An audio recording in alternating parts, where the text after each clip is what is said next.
لو انت من الناس اللي بتصحى كل يوم وبتسأل نفسك هو ده فعلا المكان اللي انا كنت بحلم اوصل ليه، نفسك تسافر، نفسك تشتغل شغلانة تليق بيك، حاسس انك مضغوط وتايه ومفيش فرص قدامك، بتتعب وبتتعلم وبتحاول بس للأسف مفيش تغيير. اخويا بالله عليك ما تزعلش.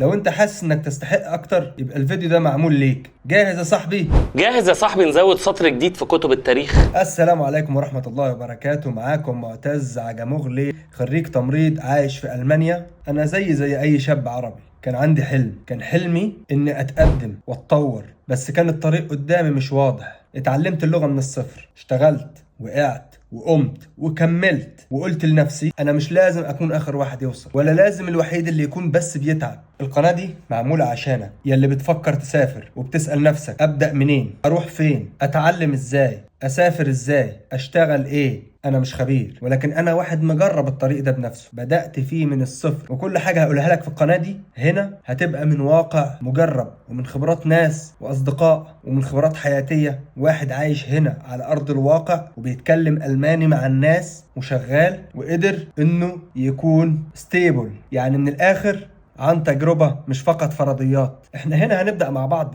رحلة من 28 فيديو، كل يوم هنزل فيديو جديد. هدفي من ال 28 فيديو ان اخلق جواك الحماس والرغبة انك تقوم وتبدأ وتشتغل. هدفي ان اكون اخوك الكبير أو أخوك الكبير وساعدكم، ولا خير في علم لم ينتفع به. أنا هدفي في المقام الأول إن أعزز وأرفع قيمة الممرض العربي، إن أساعدك توصل هنا على الطريق الصح وتشرفنا وتشرف البلد اللي انت جاي منها وتعمل لنا سمعة طيبة. هساعدك كده ازاي؟ هنتكلم عن ازاي تبدأ الرحلة بتاعتك، ايه الفرق بين الاوس بيلدونج وبين الستوديوم، يعني ايه الفرق بين التدريب المهني وبين الدراسة، وايه الحاجات اللي محتاجها لهنا والهنا، عن خطوات لم الشمل والزواج، ازاي تتعلم الماني بذكاء، وازاي تعمل بفيربونج، بمعنى اصح ازاي تكتب بفيربونج وانشرايبن اللي هو الموتيفيشن ليتر، وازاي تجهز نفسيتك قبل شنطتك وانت كده. وهنتكلم عن مشاكل الغربة وعن فرص النجاح.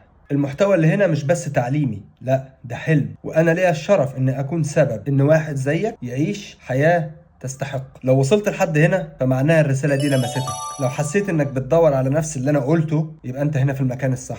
يبقى اشترك في القناة وفعل الجرس واعمل كومنت ودعمنا بلايك وشير الفيديو ده عندك. تابعني على فيسبوك وانستجرام علشان تتابع اول سلسلة من فيديوهات 28 يوم حلقة، 28 يوم تحفيز، 28 يوم طاقة ايجابية، 28 يوم هتقوم وتشتغل. الخطوة اللي نفسك تبدأها هتكون النهاردة.